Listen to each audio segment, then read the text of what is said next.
millions have been authorized for border security and jobs, but I ask you, border security and jobs for whom? The construction jobs that are being created are targeting mostly men, and the women's are being left out again. Yet we are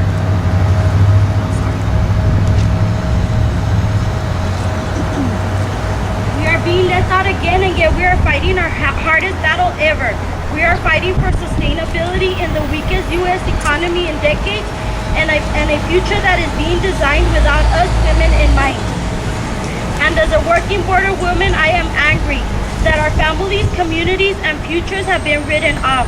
As a young mother of two, I am asking for the sustainability to be able to support my family.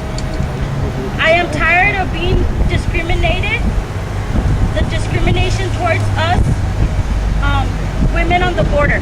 The discrimination and the injustice of the working conditions we are obligated to go through just to provide for our families. We demand better jobs. We demand investment in our projects. And we demand to be recognized in the working field as independent working women with families to sustain. Bueno, Hilda Villegas también ya tiene muchos años con nosotros en la organización y también se crió ahí en el barrio Chamizal. Es una de las personas que principalmente va planeando todos los proyectos en nuestra organización.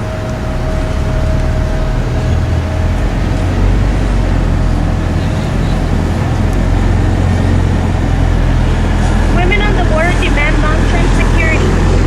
Community-led efforts must be included in federal development strategies. Transnationals must be accountable for the havoc they wreak in border communities. Conference Summit on Women and Development on the Border. As countries gather at the United Nations to review progress and plans for achieving the Millennium Development Goals, women workers on the U.S.-Mexico border are launching a campaign to demand federal attention and national support for women's efforts to create jobs and security along the border. Border women workers are angry that their livelihoods, their communities, and futures have been written off as unfortunate but necessary casualties, when in reality, they and their families are the focal point of poverty, violence, and discrimination generated in today's border environment. First with NAFTA and now with the war on drugs and the border security, the federal government and the transnationals have left the women and their families to live and die amidst the border poverty, unemployment, and underdevelopment. The women demand an end to this negligence and abandonment. Women workers on the border demand security and jobs. Border communities reel with 10% plus overall unemployment and even higher rates for women workers. Border communities such as El Paso aren't creating enough jobs to absorb the unemployment with college degrees, let alone the women workers. Supposedly, the President and Congress are committing millions of dollars to create jobs, promote development, and strengthen the border security. But few resources or policies are being directed towards solutions to problems faced by the women and their families whose conditions are worsened by government policies.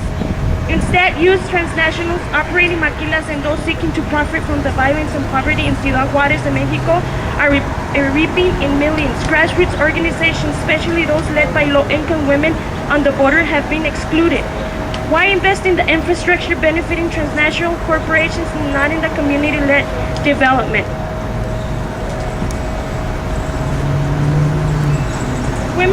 Women refuse to accept this fate. Organized and resilient, they pursued their own version of security and employment. La Mujer Obrera in El Paso is one example. Through our daycare, restaurant, festival, marketplace, museum, media center, education programs, micro-enterprise incubator, and artisan import company, we're creating genuine border security. And like La Mujer Obrera, there are other communities and low-income women on the border who have the vision and drive needed to create spaces where cultural arts and grassroots micro-enterprise can flourish, restoring economy, pride, and dignity in their neighborhoods.